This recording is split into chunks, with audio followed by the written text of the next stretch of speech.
तुम भूखी प्यासी रह करके मैदान में बैठी रहती थी। तुम्हारे पिता इस तरह के कष्ट सहन को देख करके बड़े दुखी हुए। वे चिंता में पड़ गए कि मैं अपनी कन्या को किसको दूं। उस समय नारद जी वहीं आप पहुंचे। मुनिश्रेष्ठ नारद जी उसमें तुम्हें देखने गए थे। नारद जी को देखकर गिर में अर्घ आसन आदि दे करके उनकी पूजा की कहा है आप इसलिए आए हैं और मेरा सौभाग्य है कि आपका आगमन मेरे यहाँ ये अच्छा है। नारद जी ने कहा कि हे पर्वतराज सुनो, मैं भगवान विष्णु का भेजा हुआ आपके पास आया हूँ। आपको चाहिए कि आप अपनी कन्या रखने किसी योग्य वर को दें। भगवान विष्णु के समान योग्य वर ब्रह्मा इंद्र शिव इनमें से कोई नहीं है, इसलिए मैं यही कहूंगा कि आप अपनी कन्या भगवान विष्णु को दें।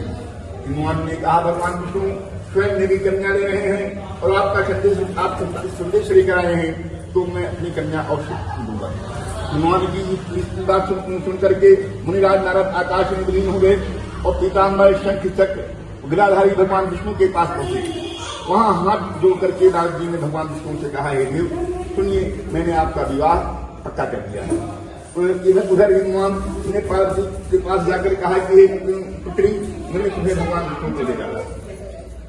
तब पिता की बात सुन करके बिना उत्तर दिए ही अपनी सखी के घर चली गई। वहां जमीन पर पड़ करके तुमने बड़ी बड़ी दुखी हुई और विलाप करने लगी। तुमको इस तरह विलाप करते देख एक सखी ने पास आकर कहा, देवी तुम क्या इतनी दुखी हो, क्यों इतनी दुखी हो, इसका कारण बताओ। तुम्हारी जो कोई इच्छा हो मैं ऐसा उसको पूरा करने का चेष्टा करूंगा, इसमें कोई संशय नहीं है। पार्वती बोली है जो कुछ अभिलाषा है उसे तुमने एकमात्र छुट्टी को मैं अपना पति बनाना चाहती हूँ, इसमें कुछ भी संशय नहीं।